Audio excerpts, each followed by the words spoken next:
Hello everyone, welcome to success with Rai academy. 28 अप्रैल 2023 के दैनिक जागरण के राष्ट्रीय संस्करण को आज के इस वीडियो में हम डिस्कस करेंगे। तो चलिए वीडियो को स्टार्ट करते हैं। और सबसे पहली न्यूज़ जो यहाँ पर प्रमुखता से प्रकाशित की गई है वो है चीन के रक्षा मंत्री की भारत यात्रा। वो भारत यात्रा पर आए हैं और वो एससीओ के जो संगठन है उसके रक्षा मंत्रियों की जो बैठक है उसमें हिस्सा लेंगे। लेकिन उससे पहले उन्होंने और उनकी और हमारे यानी भारत के रक्षा मंत्री राजनाथ सिंह की अलग से वार्ता हुई, जिसमें जो आप कह सकते हैं कि मनमुटाव या फिर जो एक नकारात्मक रवैया था वो देखने को मिला।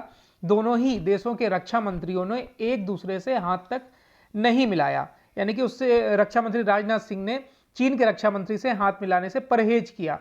अब ये पूरा मामला आपको पता है कि मई 2020 में जब चीनी सैनिकों ने वास्तविक नियंत्रण रेखा से इधर भारत की तरफ आने की कोशिश करी, उसके बाद भारतीय जवानों ने उन्हें जब रोका तो उसमें हाथापाई हुई और खूनी संघर्ष हुआ जिसमें दोनों तरफ के सैनिक मारे गए थे। उसके बाद से लगातार इस पर कमांडर स्तर की बातचीत हो रही है। 18वें दौर की बातचीत अभी हाल ही में संपन्न हुई, लेकिन उसमें भी कोई फैसला नहीं हो सका। और ये जो सीमा विवाद को परे रखते हुए रिश्तों को सामान्य बनाने की जो चीन की एक कोशिश थी उसको भारत ने सीधे तौर पर नकार दिया है। चीन के रक्षा मंत्री जनरल ली संगफू के साथ गुरुवार को जो बैठक हुई राजनाथ सिंह के साथ में चीन की तरफ से सैन्य सहयोग को लेकर जो प्रस्ताव आया उसे मौके पर ही खारिज कर दिया गया। चीन के रक्षा मंत्री को दो टूक में जवाब दिया गया कि समझौते को तोड़ने की चीन की कोशिश की वजह से ही दोनों देशों के बीच रिश्ते सामान्य नहीं हो पा रहे हैं। दोनों रक्षा मंत्रियों के बीच तल्खी का आलम यह था कि वह एक दूसरे से हाथ मिलाने तक से भी परहेज कर गए। अब जो हाल ही में बने हैं नए रक्षा मंत्री संगफू, उनकी ये भारत की पहली यात्रा थी और नई दिल्ली में शुक्रवार को जो संघाई सहयोग संगठन यानी कि एससीओ के रक्षा मंत्रियों की बैठक है उसमें उनके साथ यानी कि चीन के साथ भारत, पाकिस्तान, रूस, ईरान, बेलारूस के अलावा 4 अन्य मध्य एशियाई देशों के रक्षा मंत्री हिस्सा ले रहे हैं। जो एससीओ की बैठक है उससे पहले राजनाथ सिंह ने अतिथि रक्षा मंत्री जो चीन के हैं उनके साथ अलग से मुलाकात की। मार्च 2023 में चीन के विदेश मंत्री के साथ नई दिल्ली में हुई मुलाकात में विदेश मंत्री एस जयशंकर ने भी यही कहा था कि जब तक सीमा विवाद नहीं सुलझाया जा सकता तब तक अमन और शांति बगैर कोई रिश्ते सामान्य नहीं हो सकते हैं।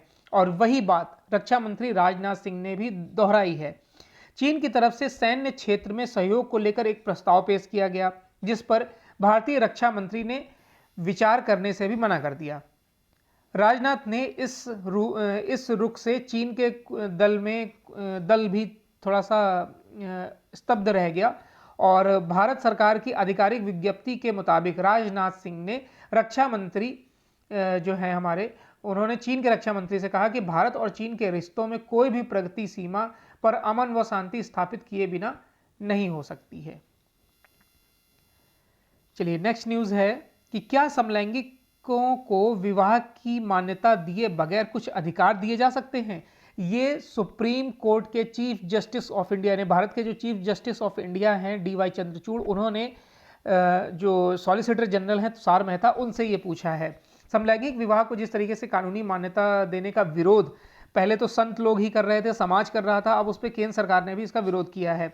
सुप्रीम कोर्ट ने जब पूछा कि क्या सरकार समलैंगिक विवाह को कानूनी मान्यता दिए बगैर उन्हें सामाजिक कल्याण के लाभ दे सकती है तो इसमें कुछ सामाजिक अधिकार दिए जा सकते हैं। पीठ ने कहा कि जैसे मान लीजिए जो समलैंगिक जोड़े हैं उनको ज्वाइंट अकाउंट अगर वो खुलवा सकें, उनकी बीमा पॉलिसी में वो नॉमिनी में अपने साथी का नाम दे सकें, यानी कि एक तरीके से उन्हें वित्तीय सुरक्षा प्रदान की जाए। तो उस पर सॉलिसिटर जनरल तुषार मेहता ने कहा कि वह सरकार से निर्देश लेकर 3 मई तक कोर्ट को बताएंगे। मेहता ने कहा कि शादी की मान्यता के बगैर कोर्ट जो मानवीय चिंताएं जता रहा है सरकार उसे साझा करती है और वह निर्देश लेकर कोर्ट को बताएंगे। डीवाई चंद्रचूड़ ने भी कहा कि वह चाहते हैं कि सरकार इस संबंध में कोर्ट को बताए कि वह क्या उपाय कर सकती है। और इसमें जो जस्टिस एस रविंद्र भट्ट ने कहा कि इसे शादी कहें या ना कहें, लेकिन एक लेवल जरूरी है, यानी कि एक नाम दिया जाना जरूरी है। सॉलिसिटर जनरल ने कहा कि इतना ही कह सकते हैं कि विवाह को कानूनी मान्यता के अलावा और जो भी चीज़ें और चिंताओं के बिंदु हैं उन्हें सरकार देखेगी। जस्टिस चंद्रचूड़ ने कहा कि इस मायने में हम विवाह में बिल्कुल नहीं जा रहे हैं। नेक्स्ट न्यूज़ है 22 जनवरी को गर्भगृह में होगी रामलला की प्राण प्रतिष्ठा। देखिए, श्री राम जन्मभूमि तीर्थ ट्रस्ट जो बना है उसके जो महासचिव हैं चंपत राय, उन्होंने एक स्टेटमेंट दिया है कि आगामी जो 22 जनवरी है, 22 जनवरी 2024, उसमें गर्भगृह की स्थापना यानी कि रामलला विराजमान कर दिए जाएंगे, उनकी प्राण प्रतिष्ठा कर दी जाएगी। इस वर्ष यानी 23 में सितंबर तक गर्भगृह और अक्टूबर तक रामलला की मूर्ति का निर्माण पूरा कर लिया जाएगा और लक्ष्य रखा गया है इसको पूरा करने का। गर्भगृह के निर्माण में मकराना मार्बल का इस्तेमाल किया जाएगा। उत्तर प्रदेश सराफा मंडल एसोसिएशन को ये इन्होंने संबोधित करते हुए सारी बातें बोली हैं। उन्होंने बताया कि जो फर्स्ट फ्लोर होगा यानी कि प्रथम तल होगा वो राम दरबार होगा, जबकि सेकंड फ्लोर जो होगा, द्वितीय तल होगा, वो खाली होगा और जिसकी उपयोगिता मंदिर की ऊंचाई के लिए होगी और भूतल पर रामलला विराजमान किए जाएंगे और जो इसके दरवाजे वगैरह, शिखर और ये सब स्वर्ण के होंगे।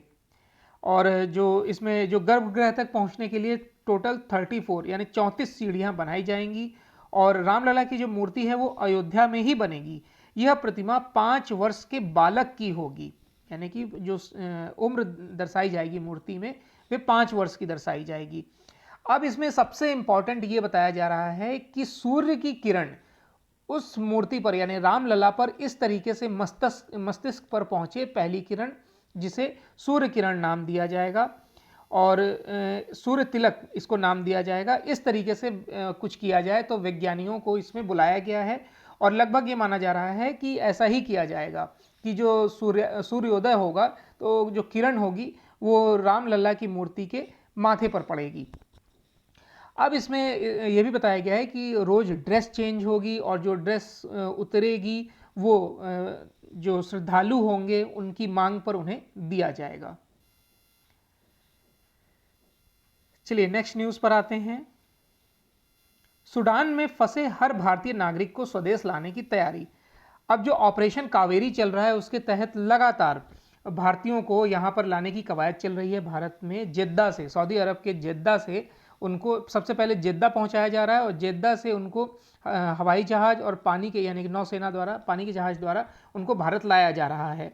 इसमें हालांकि ये भी बताया गया है कि जो स्थिति है सूडान में वो बहुत अच्छी नहीं है। जो रिस्क भारतीय सेना ले रही है वो सिर्फ भारतीयों के लिए ले रही है, अपने लोगों को सुरक्षित निकालने के लिए ले रही है। इसमें सबसे इम्पॉर्टेंट ये भी बताया गया है कि जो सैनिक और अर्धसैनिकों के बल के बीच जो घमासान मचा हुआ है ये अभी और लंबा चल सकता है और जो निकासी की जा रही है यानी कि ऑपरेशन कावेरी अभी और कुछ दिन चल सकता है, यानी कि इसके थोड़ा सा लंबा खींचने की समय सीमा बताई जा रही है। चलिए नेक्स्ट न्यूज़ पर आते हैं। नेक्स्ट न्यूज़ है कि असम के उग्रवादी संगठन दिमासा नेशनल लिबरेशन आर्मी के साथ शांति समझौता। देखिए, जो असम में सक्रिय अंतिम उग्रवादी संगठन दिमासा नेशनल लिबरेशन आर्मी है के साथ शांति समझौते के साथ ही असम में उग्रवाद का दौर पूरी तरह से समाप्त हो गया है। केंद्रीय गृह मंत्रालय, असम सरकार और DNLA के बीच हुए इस समझौते को शांतिपूर्ण पूर्वोत्तर की दिशा में एक और कदम बताते हुए केंद्रीय गृह मंत्री अमित शाह ने कहा कि इसके साथ ही असम में अब कोई भी उग्रवादी समूह नहीं है। समझौते के तहत DNLA के 168 सशस्त्र कैडर हथियार डालेंगे और सभी शिविरों को खाली कर मुख्य धारा में शामिल किया जाएगा। असम सरकार इनके पुनर्वास की व्यवस्था करेगी। अमित शाह ने कहा कि असम में सभी जनजातीय समूहों के मुख्य धारा और देश के विकास की प्रक्रिया में शामिल होना प्रधानमंत्री नरेंद्र मोदी के हिंसा मुक्त, आतंक मुक्त और विकास युक्त पूर्वोत्तर के सपने को पूरा करने की दिशा में बड़ा कदम है। नेक्स्ट न्यूज़ है कि अंगदान के लिए कर्मचारियों को 42 दिनों की छुट्टी देगा केंद्र सरकार। केंद्र सरकार ने अंगदान करने वाले अपने कर्मचारियों को 42 दिनों का विशेष आकस्मिक अवकाश देने का फैसला किया है। बड़ी सर्जरी के बाद ठीक होने में लगने वाले समय को देखते हुए यह निर्णय लिया गया है। फिलहाल इस तरह के मामले में 30 दिनों के आकस्मिक अवकाश का प्रावधान था। कार्मिक मंत्रालय की ओर से जारी एक आदेश में कहा गया है कि दाता के अंग को निकालने के लिए एक बड़ी सर्जरी की जरूरत पड़ती है। इसके कारण दाता को स्वस्थ होने में समय लगता है, जिसमें अस्पताल में बिताया गया समय और उसके बाद की अवधि शामिल है। किसी अन्य इंसान की मदद के लिए किए गए आदर्श कार्यों और केंद्र सरकार के कर्मचारियों में अंगदान को बढ़ावा देने के लिए 42 दिनों का आकस्मिक अवकाश देने का फैसला इसमें किया गया है। नेक्स्ट न्यूज़ है कि भारत और ब्रिटेन का सैन्य अभ्यास हुआ शुरू। आपसी जो सैन्य संबंध है उसको मजबूत करने के उद्देश्य से भारत और ब्रिटेन ने सेल्सबरी मैदानी इलाके में 2 सप्ताह का सैन्य अभ्यास शुरू किया है। ब्रिटेन सेना के 2 रॉयल गोरखा के जवान और भारतीय सेना के बिहार रेजिमेंट के जवान इस सैन्य अभ्यास में हिस्सा ले रहे हैं। इस सैन्य अभ्यास का नाम अजय वॉरियर रखा गया है। इंपॉर्टेंट है, याद रखिएगा, अजय वॉरियर, भारत और ब्रिटेन के बीच। यह सैन्य अभ्यास 27 अप्रैल से लेकर 11 मई तक चलेगा। इससे पहले यह सैन्य अभ्यास वर्ष 2021 के अक्टूबर महीने में उत्तराखंड के चौबटिया में आयोजित की गई थी। चलिए नेक्स्ट न्यूज़ है कि साइबर युद्ध का खतरा, सेना गठित करेगी commander cyber operation and support wings. देखिए, साइबर युद्ध की बढ़ती चुनौतियों के मद्देनजर सेना ने अपने ऑनलाइन नेटवर्क को आधुनिक बनाने के साथ साथ उनकी प्रभावी सुरक्षा सुनिश्चित करने के लिए एक अलग command cyber operation and support wings की जल्द स्थापना करने का फैसला किया है। सेना के जो कमांडरों के पिछले हफ्ते हुए सम्मेलन के दौरान यह अहम निर्णय लिया गया है। अपने हाईटेक साइबर वॉरफेयर सिस्टम को लगातार मजबूत बना रहे चीन की इस क्षेत्र में तेज हुई रफ्तार को देखते हुए भारतीय सेना अपनी साइबर युद्ध क्षमता को प्रतिस्पर्धी बनाने में पीछे नहीं रहना चाहती है। नेक्स्ट न्यूज पर आते हैं कि जलवायु परिवर्तन से भारत की 30% जीडीपी हो सकती है समाप्त। जलवायु में हो रहे असामान्य परिवर्तन को लेकर गंभीरता अगर नहीं दिखाई गई तो जैसा कार्बन उत्सर्जन अभी हो रहा है वैसा होता रहा तो भारत की अर्थव्यवस्था वर्ष 2100 तक, जो अभी 2000 चल रहा है, वो 2100 तक 30% तक कम हो सकती है। यही नहीं, भारत में कृषि उत्पादन व मछली उत्पादन में 18% तक की गिरावट और वर्ष 2070 तक कमी आ सकती है। ऐसे में भारत सरकार ने वर्ष 2070 तक नेट जीरो यानी कार्बन उत्सर्जन को पूरी तरह से खत्म करने का जो लक्ष्य रखा है उसे हर हाल में हासिल करने के लिए कदम उठाए जाएंगे। वैसे भारत को इस लक्ष्य को हासिल करने के लिए अपनी सालाना सकल घरेलू उत्पाद का 2.5% यानी 2.5% से ज़्यादा खर्च करना होगा, लेकिन यह कोशिश जरूरी है। मोटे तौर पर अगर हम बात करें तो एशियाई विकास बैंक ने ये रिपोर्ट जारी की है और रिपोर्ट के अनुसार एशियाई देशों के लिए नेट जीरो के लक्ष्य को हासिल करना दुनिया के दूसरे हिस्सों के मुकाबले 5 गुना ज़्यादा महंगा होगा। चलिए नेक्स्ट न्यूज़ पर आते हैं।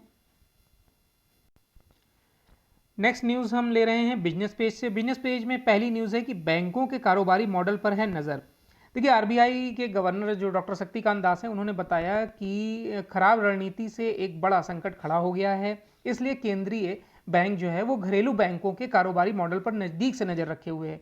जैसा आपने देखा होगा कि हाल ही में अमेरिका में 2 से ज़्यादा बैंक दिवालिया घोषित हुए थे, शायद उनका खराब कारोबारी मॉडल था, ये उन्होंने वजह बताई है और इसकी वजह से जो भारतीय बैंकिंग सेक्टर पर भी जो असर पड़ा है उस पर भी भारतीय रिजर्व बैंक नज़र गड़ाए हुए है और वैश्विक घटनाक्रमों का इस पर क्या असर पड़ता है, प्रतिकूल या अनुकूल, ये भी नज़र बनाए हुए है। उनका यह बयान सिलिकॉन वैली बैंक के दिवालिया होने के कुछ सप्ताह बाद आया है। इस घटनाक्रम से अमेरिका और यूरोप के वित्तीय क्षेत्र में संकट बन गया था। आरबीआई प्रवर्तित कॉलेज ऑफ सुपरवाइजर्स द्वारा वित्तीय क्षेत्र की मजबूती पर एक वैश्विक सम्मेलन को संबोधित करते हुए दास ने कहा कि अमेरिकी घटनाक्रमों से यह सवाल उठ खड़ा हुआ है कि क्या निजी बैंकों का कारोबारी मॉडल सही था। उन्होंने कहा कि भारत की वित्तीय प्रणाली मजबूत बनी हुई है और कुछ आधुनिक अर्थव्यवस्थाओं में वित्तीय अस्थिरता का इस पर प्रतिकूल असर नहीं पड़ा है। खराब कारोबारी मॉडल कई बार बैंकों के जो बही खाते हैं कि कुछ हिस्सों के लिए जोखिम पैदा कर सकते हैं। नेक्स्ट न्यूज़ है कि कौशल और किस्मत के खेल में वर्गीकृत हो सकते हैं ऑनलाइन गेम। अब देखिए ऑनलाइन गेम हैं, उन्हें एक तो आपका जो स्किल है उसमें और जो आपका किस्मत है उस पर उसको डिवाइड किया जा सकता है और इस पर जीएसटी लगाई जा सकती है। जो किस्मत के भरोसे गेम खेलते हैं उन पर 28% का जीएसटी लग सकता है और जो अपना टैलेंट दिखाकर गेम खेलते हैं ऑनलाइन गेम उन पर 18% का जीएसटी लगाया जा सकता है। ऑनलाइन गेमिंग पर कराधान के बारे में अंतिम फैसला जीएसटी परिषद जो है वो मई या जून में होने वाली अपनी अगली बैठक में करेगी। एक अधिकारी ने यहां मीडिया से कहा कि सभी ऑनलाइन गेम किस्मत पर आधारित नहीं है, यह सट्टेबाजी या जुए की प्रकृति के नहीं है। वित्त मंत्रालय परिषद के समक्ष अपनी राय रखेगा। उन्होंने कहा कि कौशल आधारित और किस्मत पर आधारित खेल के बीच अंतर करना होगा। इस समय ऑनलाइन गेमिंग पर 18% जीएसटी लगता है। यह कर ऑनलाइन गेमिंग पोर्टल द्वारा लिए जाने वाले कुल शुल्क पर लगाया जाता है। नेक्स्ट न्यूज़ है कि 50% वैल्यू एडिशन पर ही पीएलआई का लाभ। देखिए ऑटोमोबाइल सेक्टर में प्रोडक्शन लिंक्ड इंसेंटिव यानी पीएलआई स्कीम का लाभ लेने के लिए कंपनियों को 50% तक वैल्यू एडिशन करना अनिवार्य होगा। अब सबसे पहले पीएलआई योजना की जान लीजिए क्या होता है। पीएलआई मतलब जैसे देखिए एफडीआई होता है ना, जब दूसरे देश आकर यहाँ कंपनी में निवेश करते हैं या फिर अपनी खुद की कंपनी शुरू करते हैं, उसी तरीके से पीएलआई योजना वो होती है जिसमें केंद्र सरकार जो घरेलू उद्योग को बढ़ावा देने के लिए फंड रिलीज करता है। भारी उद्योग मंत्रालय ने पीएलआई स्कीम के तहत लाभ लेने वाली कंपनियों के लिए प्रक्रिया संचालन के मानक जारी किए हैं। मंत्रालय के मुताबिक पीएलआई स्कीम के तहत ऑटोमोबाइल कंपनियों की संचालन प्रक्रिया की समय समय पर जांच की जाएगी ताकि यह पता लग सके कि ये कंपनियां तय मानकों का पालन कर रही हैं या नहीं। मंत्रालय की तरफ से तय एजेंसी इस प्रकार की जांच का काम करेगी। पिछले साल कई इलेक्ट्रॉनिक दोपहिया वाहनों की बैटरी के फटने का मामला सामने आया था। एसओपी से इस प्रकार की दुर्घटना को रोका जा सकेगा। चलिए नेक्स्ट पेज है इंटरनेशनल पेज। पहली न्यूज़ है कि किसी भी दुष्प्रचार से नहीं बदल सकता कश्मीर का सच, ये स्टेटमेंट दिया है भारत की तरफ से संयुक्त राष्ट्र में। संयुक्त राष्ट्र में पाकिस्तान द्वारा कश्मीर मुद्दा उठाने पर भारतीय प्रतिनिधि ने करारा जवाब दिया है। उन्होंने कहा कि कोई भी दुष्प्रचार कश्मीर का सच नहीं बदल सकता। जम्मू कश्मीर और लद्दाख भारत के अभिन्न अंग थे, हैं और रहेंगे। संयुक्त राष्ट्र महासभा में बुधवार को पाकिस्तान के स्थायी प्रतिनिधि मुनीर अकरम ने अपने संबोधन में जम्मू कश्मीर का उल्लेख किया। इसका संयुक्त राष्ट्र में भारत के स्थायी मिशन में काउंसलर प्रतीक माथुर ने माकूल जवाब दिया।